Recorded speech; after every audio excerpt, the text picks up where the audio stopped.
لن تزولا قدم ابن آدم، حضور نے خبر دی ہے ابن آدم کے قدم ہل نہیں سکیں گے۔ جیسے مجرم کھڑا ہوتا ہے کٹہرے کے اندر، اس کٹہرے میں سے ہل نہیں سکو گے حتی یسأل عن خمس، جب تک کہ 5 چیزوں کا حساب نہ لے لیا جائے۔ وہ 5 چیزیں کیا ہیں؟ کان کھول کر سنیے۔ عن عمرہ فیما افناہ، عمر کا حساب دو، یہ 80 برس اور 70 برس ہم نے تمہیں دنیا میں دیے، کہاں ضائع کیے؟ وعن شبابہ فیما ابلاہ، اور خاص طور پر جوانی کا دور، امنگوں کے دن، ولولے ہوتے ہیں، قوت ہوتی ہے، توانائی ہوتی ہے، آدمی چلتے ہوئے زمین پر پاؤں مارتا ہے، قوت جو ہے وہ اپنا اظہار چاہتی ہے۔ یہ جوانی کہاں گلائی؟ حساب دو، ایک ایک لمحے کا حساب دو۔ وَعَن مَالِهِ مِنْ أَيْنَ اكْتَسَبَهُ وَفِيمَا أَنْفَقَهُ، ایک ایک پائی کا حساب دو، مال کا کہاں سے کمایا تھا، حلال سے کہ حرام سے، اور کہاں خرچ کیا تھا، گل چھروں میں، عیاشیوں میں، یا نیکی کے کاموں میں، ادائے حقوق میں، اللہ کے دین کے لیے۔ 4 سوال ہو گئے۔ 2 زندگی کے بارے میں، ایک زندگی پوری بحیثیت مجموعی کہاں کس کام میں لگائی، اور خاص طور پر شباب کا دور کہاں لگایا۔ 2 سوال مال کے بارے میں، کمایا کہاں سے، حلال سے کہ حرام سے، جائز سے کہ ناجائز سے، خرچ کہاں کیا، اور آخری سوال وعما عمل فیما علم، جو علم حاصل کیا تھا اس میں عمل کتنا کیا۔ علم کے انبار لگاتے چلے گئے اور عمل کے آغاز کی بھی نوبت نہ آئی۔ یہ علم جو ہے یہ اس روز سب سے بڑا وبال بن جائے گا انسان۔ اتنا علم اور عمل کچھ نہیں، بجائے کہ کریڈٹ کا ذریعہ بنے یہ الٹا ڈیبٹ کا کھاتا بن جائے گا۔ یہ جواب دہی کا احساس ہے کہ جس کی وجہ سے انسان کی ٹریجڈی جو ہے وہ دوہری ہے۔ کوئی حیوان اتنے بوجھ تلے نہیں، مشقت کی، محنت کی، اس زندگی میں ختم ہوئے، اس کے بعد کوئی محاسبہ نہیں۔ اس کو بھی غالب نے خوب کہا ہے کہ اب تو گھبرا کے یہ کہتے ہیں کہ مر جائیں گے، اور مر کے بھی چین نہ پایا تو کدھر جائیں گے۔ یہ ہے وہ ہیومن ٹریجڈی۔ اب میں آپ کو توجہ دلانا چاہتا ہوں، ایک تو گوتم بدھ کا فلسفہ، اس کے فلسفے کا مین تھیم یہ ہے سروم دکھم، آل از پین، آل از سفرنگ۔ اور اس نے جو بھی اپنی محنت کی، یہ تو اللہ ہی بہتر جانتا ہے کہ اسے بعد میں ملا کیا اور کیا نہیں ملا۔ ایک بات آپ سے عرض کر دوں، گوتم بدھ کے بارے میں ایک بہت جید عالم، میرے نزدیک بر صغیر پاک و ہند کے علماء میں جو اس صدی کے علماء ہیں ان میں ان کا بہت اونچا مقام ہے، مولانا مناظر احسن گیلانی رحمۃ اللہ علیہ۔ گیلان قصبہ ہے ایک بہار کا، وہاں کے رہنے والے تھے، ان کی زندگی زیادہ گزری حیدرآباد دکن میں، عثمانیہ یونیورسٹی میں استاد رہے۔ انہوں نے گوتم بدھ کے بارے میں یہ لکھا ہے کہ میرا یہ گمان ہے کہ وہ بھی اللہ کے نبی تھے، اور اس کی دلیل دی ہے۔ قرآن مجید میں ایک رسول کا ذکر آتا ہے، ذل کفل، اور یہ ذل کفل وہ ہے جس کے بارے میں ہمیں کچھ پتہ نہیں۔ قرآن مجید میں بھی ایک جگہ ذکر آیا ہے۔ نمبر 2 یہ کہ کسی حدیث میں اس کی کوئی ہمیں وضاحت نہیں ملتی، نہ حضور سے پوچھا گیا، نہ حضور نے اس کی وضاحت فرمائی۔ اب یہ ذل کفل ہے کون؟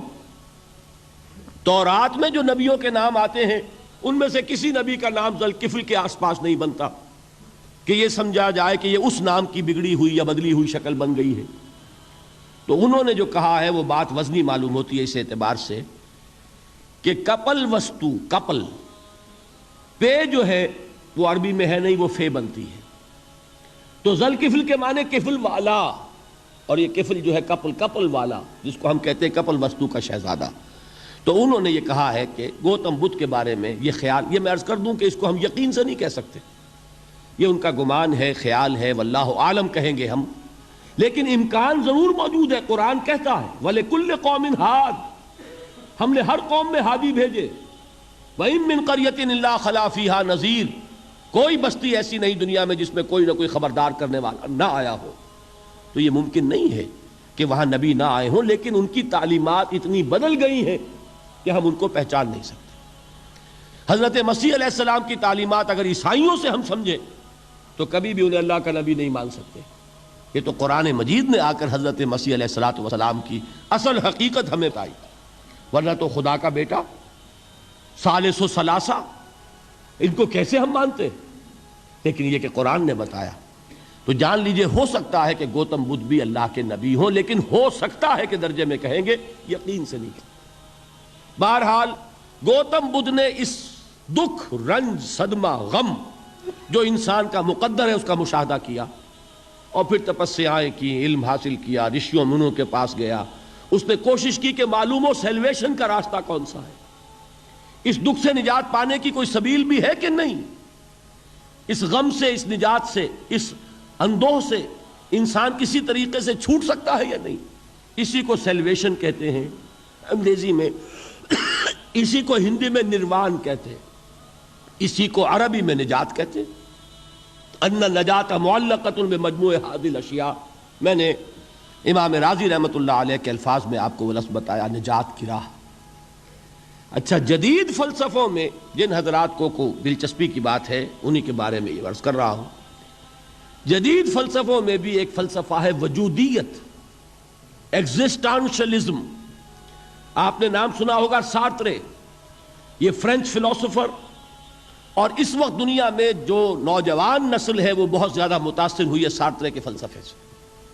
کرکیگارڈ پرانے دور میں اور سارترے اس دور میں، ان کے فلسفے کا نام ہے وجودیت، ایگزسٹانشلزم۔ اس کا مرکزی خیال بھی یہی ہے، انسان کے لیے دکھ ہی دکھ ہے، صدمہ ہی صدمہ ہے، رنج ہی رنج ہے۔ صرف یہ ہے کہ کچھ حساس لوگ ہوتے ہیں وہ صدمے کو زیادہ محسوس کرتے ہیں، کچھ ذرا ان کی حس جو ہے وہ کچھ ڈل ہو جاتی ہے، کند ہو جاتی ہے۔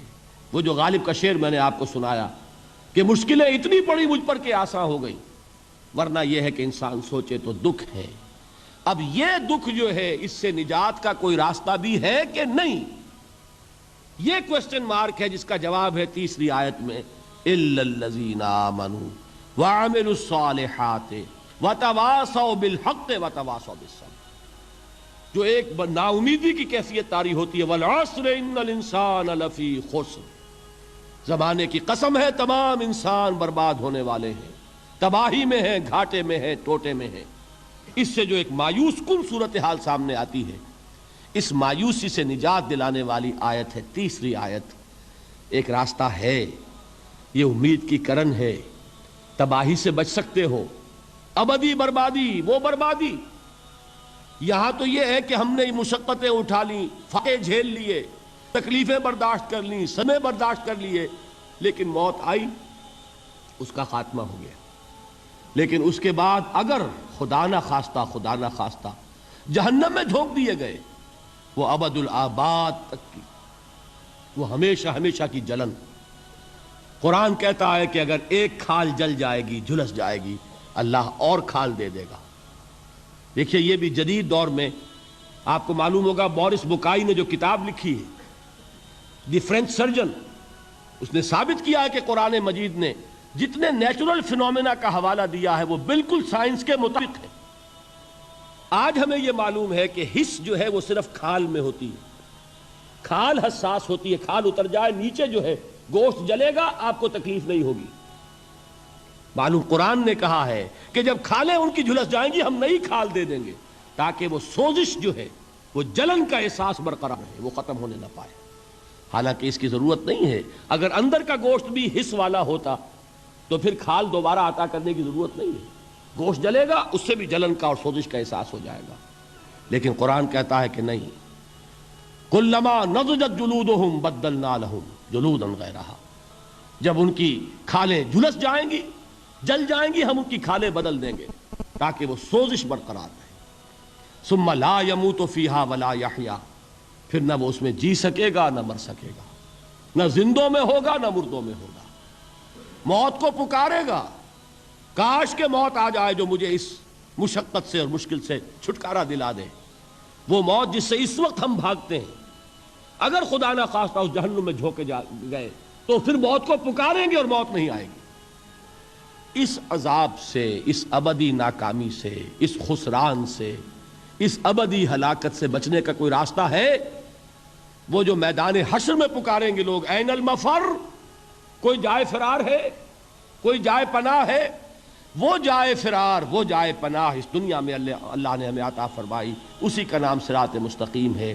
الا الذین آمنوا وعملوا الصالحات وتواصوا بالحق وتواصوا بالصبر، ایک راستہ